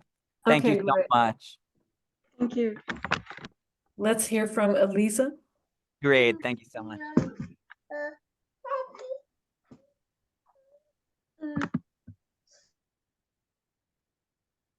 Hi.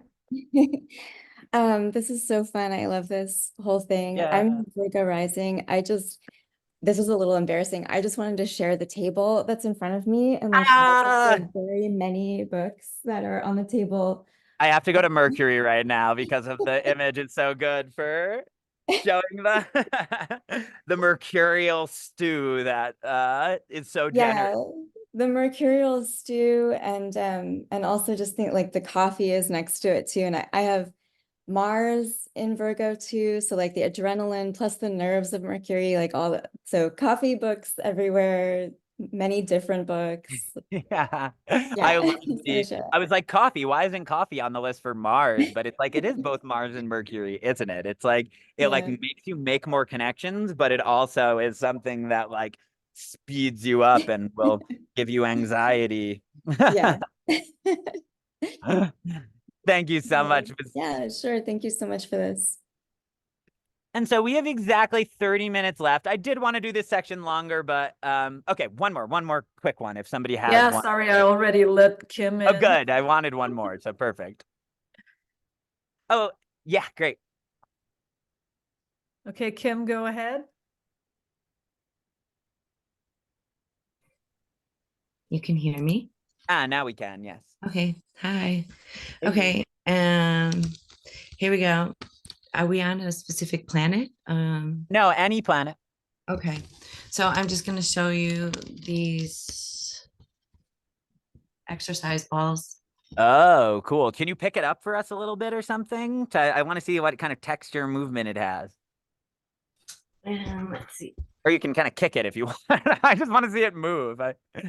Ah, there we go. And here's another one. Bigger one. Okay, yeah, so there's two different ones actually. So like, you know, the kind of process of question and answer that you would do if you were trying to figure out this yourself would be like, okay, what is the texture of this thing? What does it feel like on my hands? What are its colors? What does it look like? Does it remind me of anything?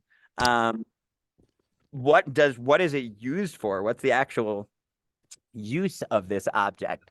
These kinds of questions you want to be asking. So first I would ask like, let's do just the first one, the first one that you showed. Like, what's its texture like?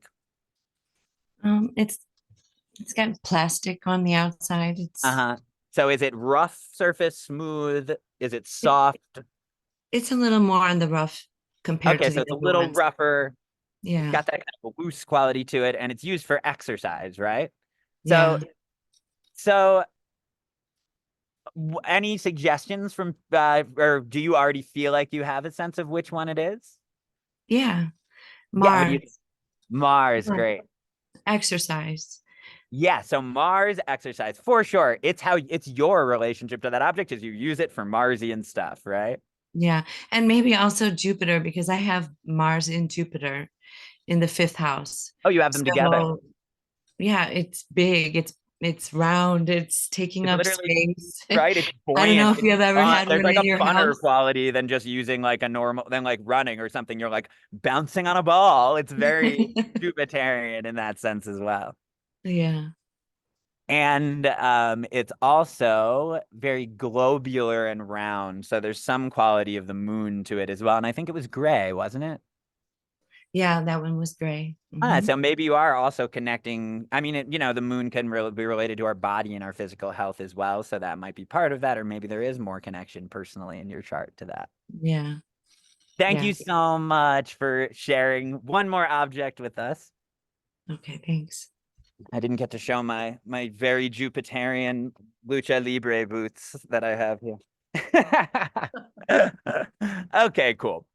So thank you all so much for participating in that part. I think it's so much more interesting if you can refer to an object, even though it's hard with so many people and the format to do more live analysis together. Okay. I definitely wanted to save time for this. And so we currently have 23 minutes, not including questions or including questions, Michelle? Including questions. Okay, then I'll do this part.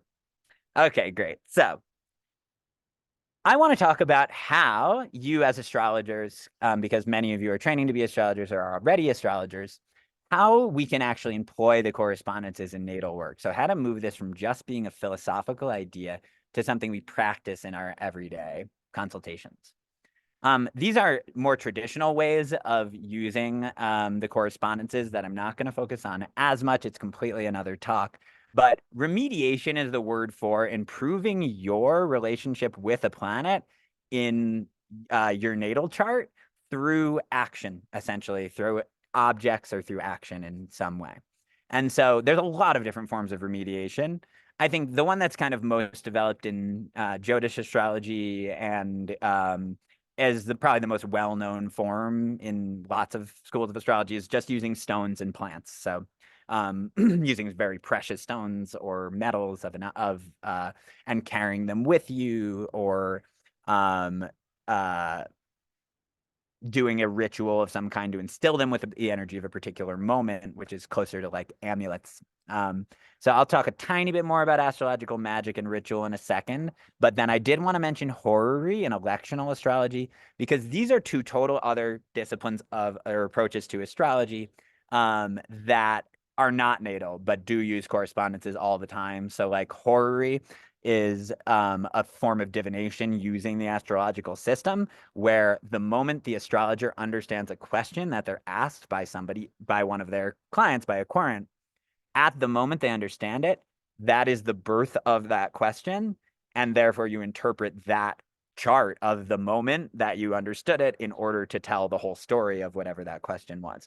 And so horary is like the most quotidian in a lot of ways, in that it's like, supposedly you can find lost objects if you're really good at horary. I have never managed to do it yet, but I'm studying, proving that. So it's like literal, very object-based. It's a key part of horary to be able to identify what object might be connected to which planet in order to read those charts. And then electional, similarly, electional is choosing the perfect chart for a moment in the future for an event or occurrence, so that you can make sure it's as close to what you desire it is as possible. And so, of course, you have to be thinking about what the objects involved in an event are. If you're electing a chart for a wedding, and you know, the significator of what's an important flowers is you know, in a disastrous position at that time, then like, you know, you probably expect that something's going to go wrong with that aspect of it. Electional can be very quotidian, every day in that way, like horary can be as well. But of course, the signifier of flowers in this example is Venus. So it's like, yeah, Venus is important to a wedding chart. Okay. So actually, when you're in consultation with a client, what are some ways that you can bring in correspondences or use them to create a more dynamic reading experience and get to something different or deeper that might not otherwise have come up? So I think that there are kind of two angles, two approaches to this as well.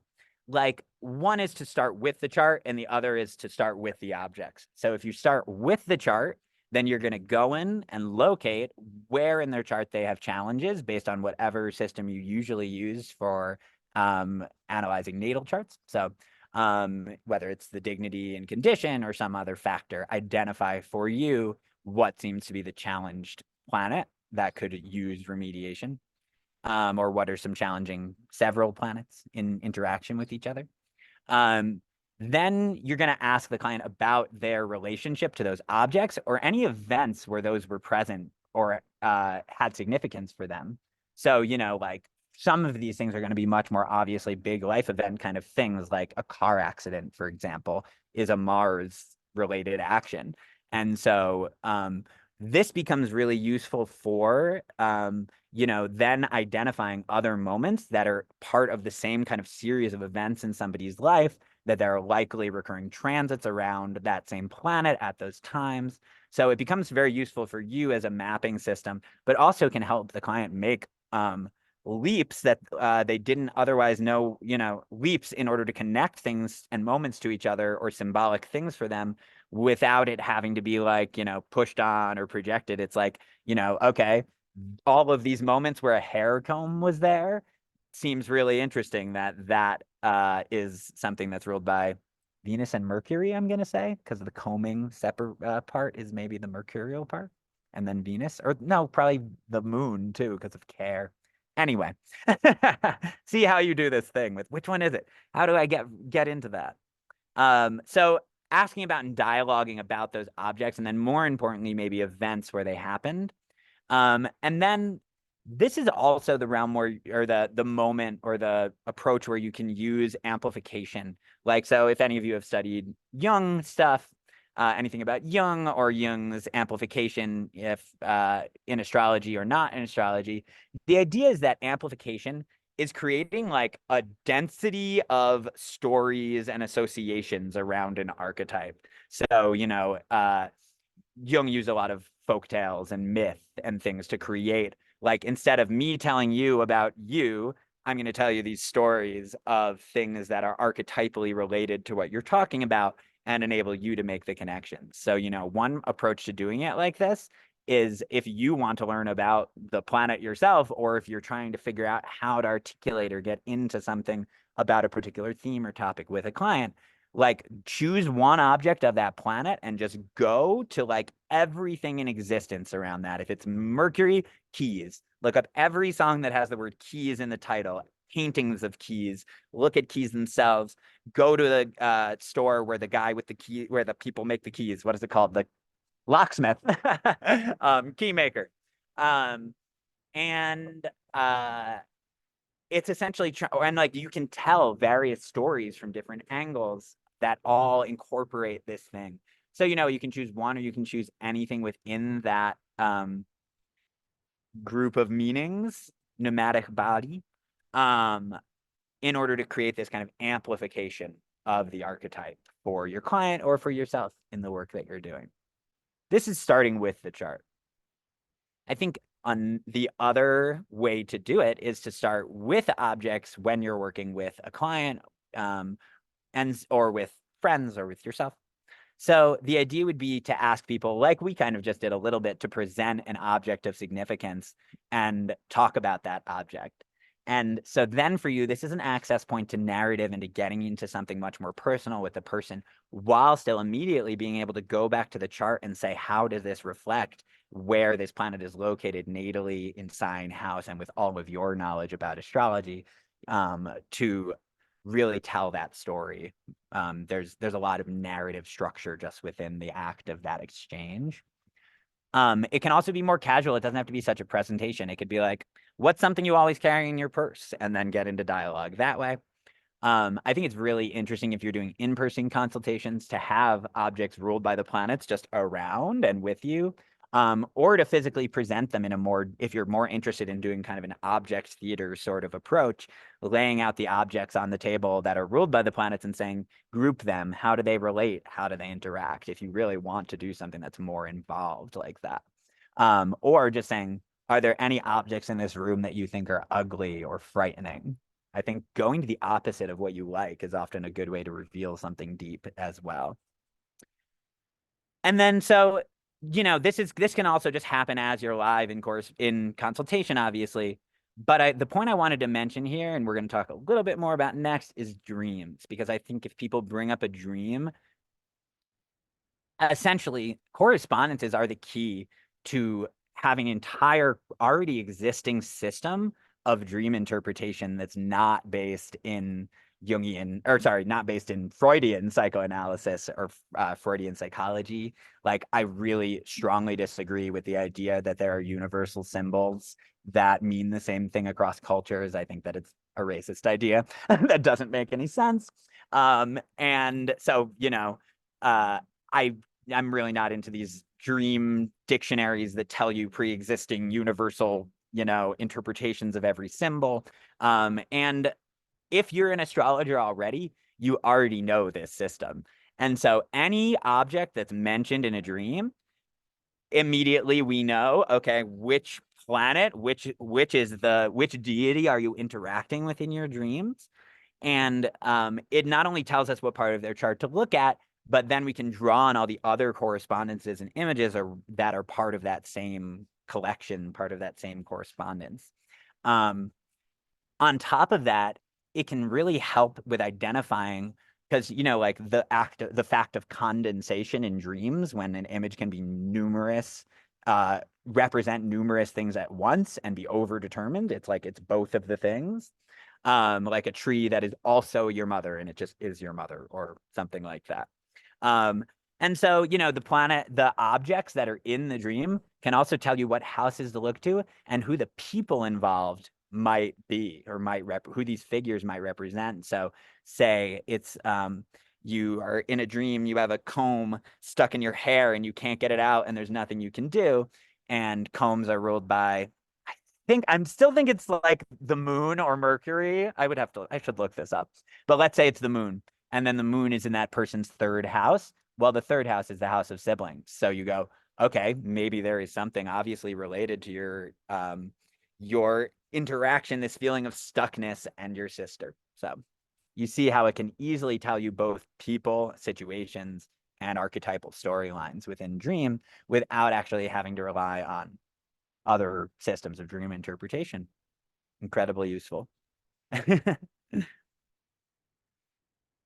Astrological magic and ritual, like I said, deserves its own talk. I love working with people on making amulets or on coming up with rituals for them to do to remediate their charts. But we're not going to do a whole section on magic and ritual. I just mentioned two things, altars and amulets. And so, you know, altars, anytime that you would like to improve your relationship to one of these planets, even if you don't have an astrologer to work with, or, you know, I mean, a lot of you, I think, are training to be astrologers, so it's less of a problem. One of the most baseline things you can do is make an altar that just uses the correspondences of that planet on the altar. And if you want to bring two archetypes together, bring them together. So have any special space where you really treat those things as if they are parts of the body of those gods when you put them together there. This book, the Rulership book by Rex T. Bills, which I'll write in the chat, or somebody else can write in the chat, is the dictionary. It's a very useful dictionary of all the correspondences. So that's, you know, one good option. Lee Lehman also has a great one that's much more traditional, but really well cited for who the sources are. So that's like an altar. Amulets are more specific in that, you know, I would, if you want to look up this yourself, do more research, I think the Picatrix is a really good place to start. Christopher Warnock's translation for practitioners is the one I'd recommend for that. But essentially amulets as well, the goal is to like condense as much of the body of that god, or the purest or the most or the whatever strongest connection you have to those objects, and you want to bring as many of those objects that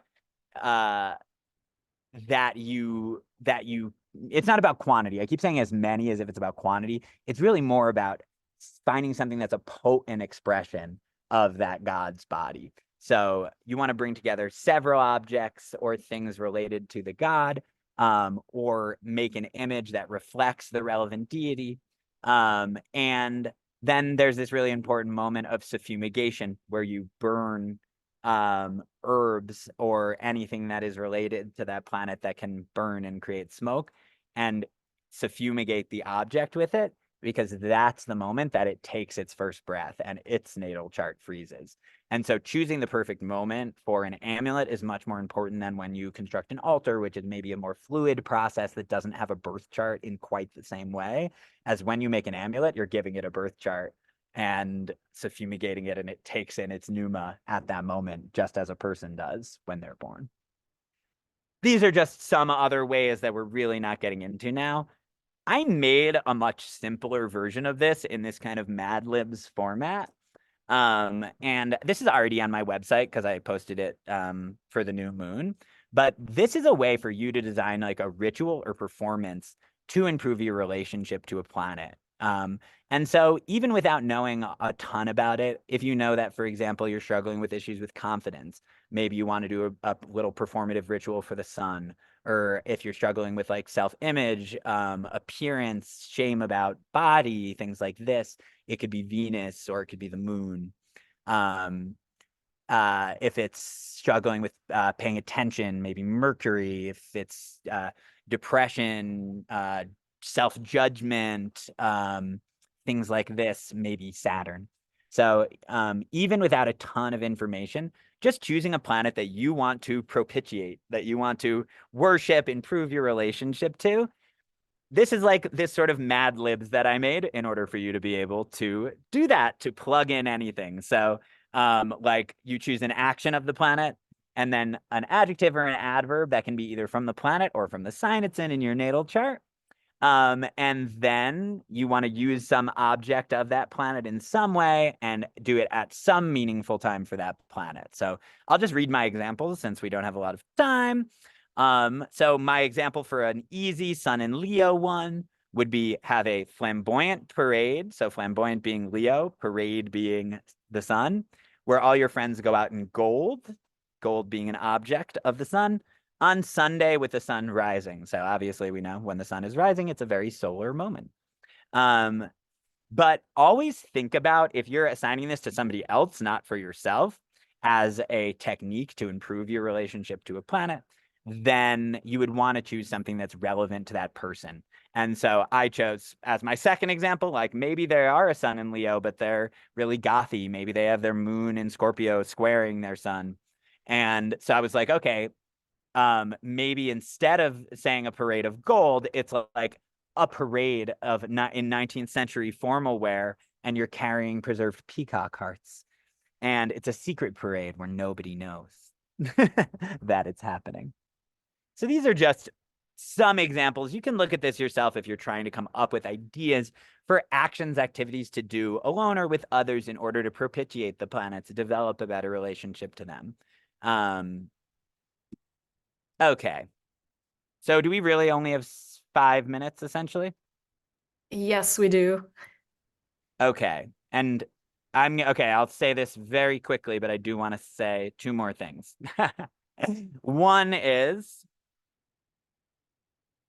the last thing as far as ideas of how to use it in consultation, I think it's really important to think about ways to work with charts that don't have times. And sorry, I'm getting sunned out here.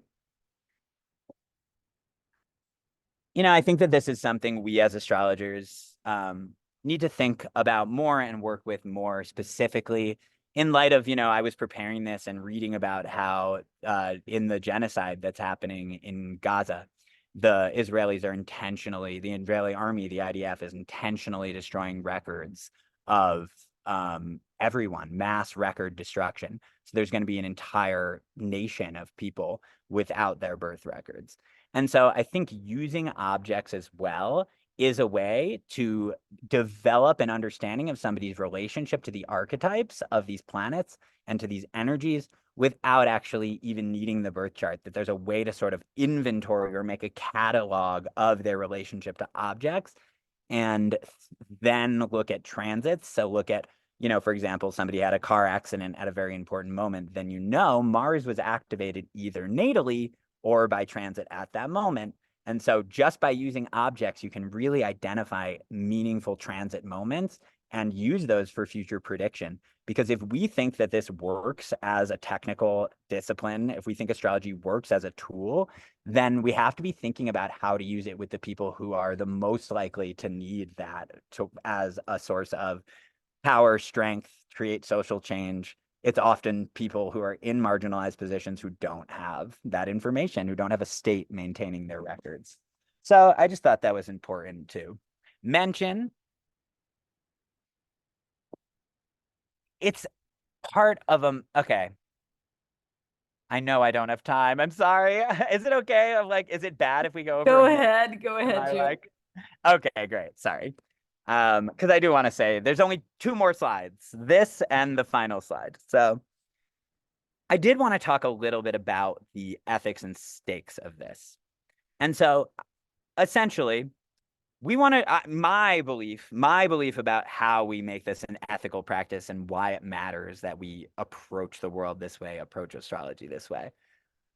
I think we should do the opposite of what the Stoics did, essentially, because the Stoics created something called the scala natura. That's just a hierarchy of the value, essentially, of pneuma, from things that are inanimate, having almost no logos, no reason, barely being divine, even though the whole premise is they are divine, but then somehow being lesser divine and humans being the most divine.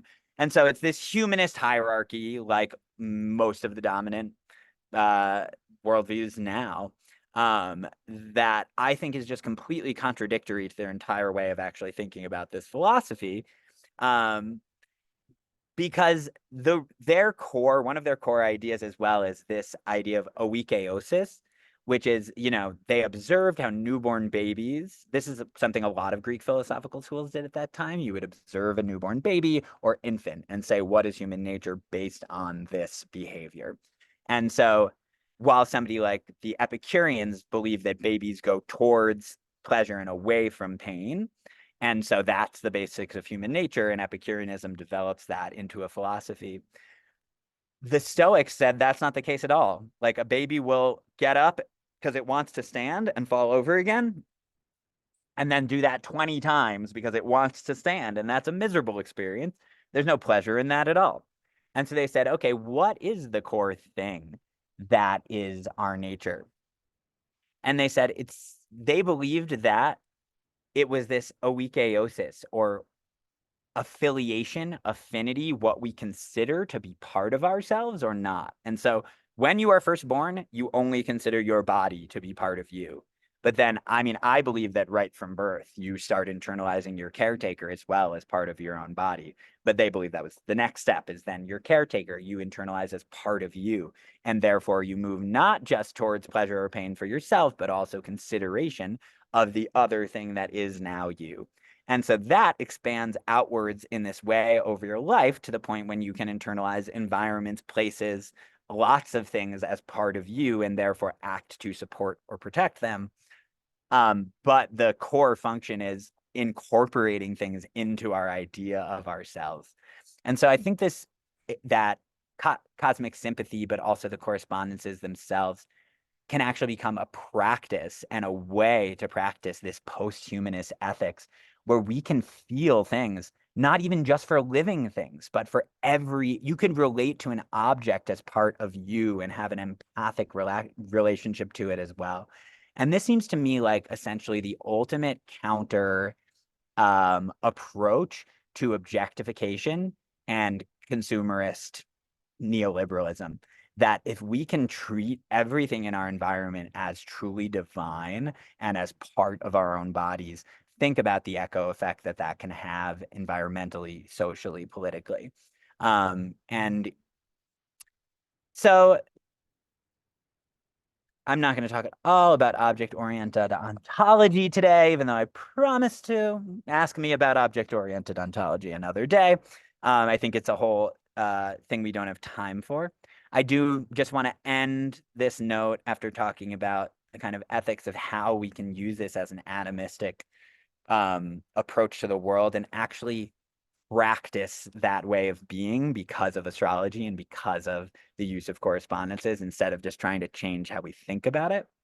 I want to end on the note of just looking at where we are scientifically right now in our understanding of physics and particles, because essentially spooky action at a distance is like is Einstein's like totally sarcastic name for quantum entanglement, which is the idea that you can affect something right here and it will instantaneously have a reaction in an object somewhere else. So Einstein said that is absurd. Obviously, it violates the whole theory of relativity.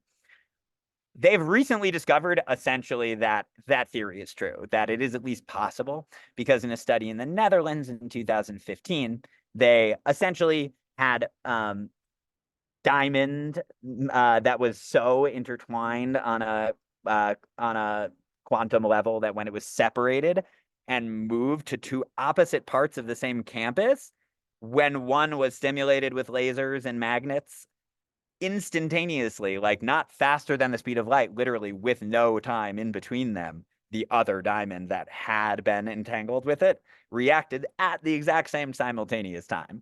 So we actually know, factually, scientifically, almost definitely, that two objects can be in two different places at the same time and have simultaneous reaction, simultaneous, instantaneous reaction between each other, as though they are the same body, even though they are physically no longer continuous. Reading about the standard model of particle physics made me really be like, how could it be that this is not somehow explicitly connected to pneuma and to this idea of primary matter and pneuma? Because the standard model of particle physics, the last thing that completed our idea of how things function at the quantum level and how particles function was this thing called the Higgs boson, which is a field that a field that fills the entire universe, everything completely, and it gives the capacity to have mass. It gives things the capacity to have mass. And so I was like, that sounds exactly like Numa to me. And I Googled it thinking there was going to be a bunch of papers about this. Turns out the only thing I found was a New York Times article quoting Dr. Incandela, who is like one of the main people who designed the experiments that proved the existence of the Higgs boson at the Center for Nuclear Research, European Center for Nuclear Research in Fermilab. He was one of the main people on the team. And there's this quote in the New York Times where he says that essentially when they were modeling what this missing piece of the standard model of particle physics could be, he says that he was thinking of the ancient Stoic notion of pneuma, and that's part of what was defining about coming up with this idea, this model, because it was the first example in history of people wondering about the origin of mass itself. And so I think there's something really fascinating and exciting to me about the idea that this approach to astrology, this way of looking at astrology, actually gets us closer to a practice that reflects what science knows now about physics, much more so than the kind of rational materialist scientific worldview that shames astrology, while practicing a kind of worldview of science that's outdated and literally has nothing to do with how we think the world functions now. So there we go. That's what I wanted to wrap up on. And I think we're only 5 minutes over. So thank you. This was so fascinating, Joey. And I think we should invite you back again because this was amazing. And I think you can fill in like a couple more hours for I know, sure. I'm sorry to be rushing it. No, but this is The end, fascinating. but And like I I know, definitely feel like this could do. yeah, well, I know that people loved it because you've got lots of love in the chat box. And we also got some questions mostly about correspondences. I would love to answer some questions because I'm sure there are some with how much I covered. So let's do that. And I can read the chat later and hear what everyone's been saying. Yeah, you can actually save the chat if you click on those. I'll save the chat for you actually. Okay. And, you know, I can stay like a little bit after if people have extra questions or just want to chat at the end. So if that's Well, we have a possible. class coming up after this, so we No, they can't. we gotta wrap this up. Okay, let's do it now then. Joey, I also want to make sure that you let people know where they can find you if they have other questions, or do you offer readings? Please tell us about that. Yes, of course. I do readings all the time and have a consulting practice, Chronos and Chaos.com. I just put into the chat. That's my website, and then under readings is where you'll see all my offerings. There'll be very familiar, some very familiar images of the profiles of the planets. In the blog section, I have some writing that I've done, and you can contact me through there or just email me directly at this email address. Okay. Yeah. Thank you. I'll put that in for everyone. I hope everyone can see this. Yeah, you know, so I do readings and I also do tutoring. So if anybody is looking for extra attention on particularly traditional things, or if you're struggling with any of the calculating of condition of planets and houses or things that are the more technical Hellenistic side of astrology, I would love to work on that with you, or just tutoring in addition to the work you're doing at Nightlight. So, or elsewhere if you're not at Nightlight. Okay, thank you, Joey. So that's chronosandchaos.com, everybody. All right, and then we have got a couple of questions. Some people are asking for the slides. People loved your slides. Oh, great. I'm going to post them all on my website in the blog section. Oh, fantastic. So once we have the video from this, I think I'll post the video with all the slides. So 100%. And I'm going to include my works cited. I can't believe that I didn't put my works cited up for all of you. So that's going to be in the slides by the time it goes up as well. Okay, that's wonderful. And yes, so the replay will be up at the nightlightastrology.com website. You will find that the register button will change and a replay button really soon, tomorrow or the day after. And it will be there for a week for everybody to review this. And then you've got lots of great comments. Do you want to get into some of the correspondences? Like somebody was asking, why is moon, why is beer beer the moon? associated with the moon? Yeah. Yeah, so like I can always give I really think the joy and the most interesting part of this is the dialogue we get into with other astrologers about what could be the ruler. You know, like my one of my best friends and an amazing astrologer, Caitlin Adams, who I don't know, I think was here today.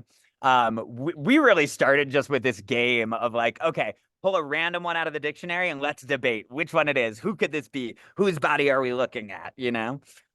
So I think that beer is the moon because beer creates this sort of almost waking dream-like quality when you drink. It's also probably connected to hops being a depressant or being something that's like a down, relaxing, anti-anxiety sort of thing. And probably something to do with breweries were probably almost always by water in ancient times, I would imagine, because you need probably both for the movement of water and production of energy, but also to use the water for creation of beer. So I imagine there's literal connections there.